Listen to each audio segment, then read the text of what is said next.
Parashat Acharemot Kedoshim, et nous allons nous arrêter sur une mitzvah de Parashat Kedoshim qui consiste à ne pas manger les fruits de l'arbre les 3 premières années. La 4e année, on pourra les manger mais uniquement à Yerushalayim. La 5e année, il est permis de les manger partout. Donc nous avons 3 étapes. Je répète, première étape, interdiction totale. Deuxième étape, 4e année, permis uniquement à Yerushalayim. 5e année, il est permis de consommer les fruits partout. Chassidut explique, fondé sur la Kabbalah, dans un Mahamar magistral d'Admour HaZaken dans l'Écoute Torah, que la raison est la suivante. Les 3 premières années, la terre, l'arbre, reçoit sa vie des 3 séphirotes inférieures, Netzach, Hod, Yesod. On va faire un petit peu de Kabbalah, chers amis, si vous voulez bien, de Chassidut profonde. Et au niveau de ces sphirotes, Netzach, Hod, Yesod, la vie est tellement résiduelle que les klipotes, les forces du mal, peuvent extirper, être yonek, de la vie et de la substance divine qui s'y trouve. C'est la raison pour laquelle, itkafia, il faut sacrifier son désir à la volonté d'Akadosh Baruch Hu et ne pas en consommer. C'est ce qu'on appelle la avoda d'itkafia, servir à Kadosh Baruch Hu, alors que on ne désire pas, au contraire, on veut manger de ces fruits, on a une envie intense de manger de ces fruits, peut-être justement parce qu'ils sont interdits, parce qu'ils n'ont pas la cacheroute qu'il faut. Vous savez bien, lorsque on a des doutes par rapport à un produit, c'est là qu'on a envie d'en manger. C'est le Yetzer Hara, c'est la force du Yetzer Hara, d'attraction du Yetzer Hara. Maim gnuvim imtaku. Et donc, cette avoda, ce travail-là, Chassidut explique, nous relie, nous connecte directement à Kadosh Baruch Hu. Moi, je ne ressens pas, je ne comprends pas, mais je soumets ma volonté à Kadosh Baruch Hu. C'est le travail d'itkafia qui nous relie, comme je vous dis, à l'essence de Dieu. C'est ce qu'on appelle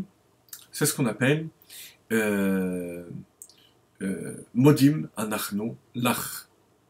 On se soumet à toi. Lach, c'est l'essence de Dieu. La 4e année, la terre, l'arbre, reçoit sa vie de la partie inférieure de la sphira de Tiferet, de la gloire de Dieu. C'est le niveau où le juif est capable de ressentir l'amour, la crainte. Il comprend. Donc, comme il comprend et qu'il ressent la valeur de la Kedusha, il va automatiquement repousser les forces du mal. Il va repousser les tentations. Au contraire, le rat, le mal, va être quelque chose de répugnant à ses yeux. Alors là, c'est servir à Kadosh Baruch Hu, non pas seulement par soumission, mais par désir. Dans le pasuk, il est écrit on glorifie le nom de ta gloire. Alors, étant donné que je ne le fais pas uniquement pour Dieu, parce que je le comprends, donc on va s'attacher à ce niveau-là, au dévoilement de Dieu, au nom de Dieu, que je ressens, auquel je suis connecté. Ça, c'est la 4e année. La 5e année, on monte à un niveau plus haut.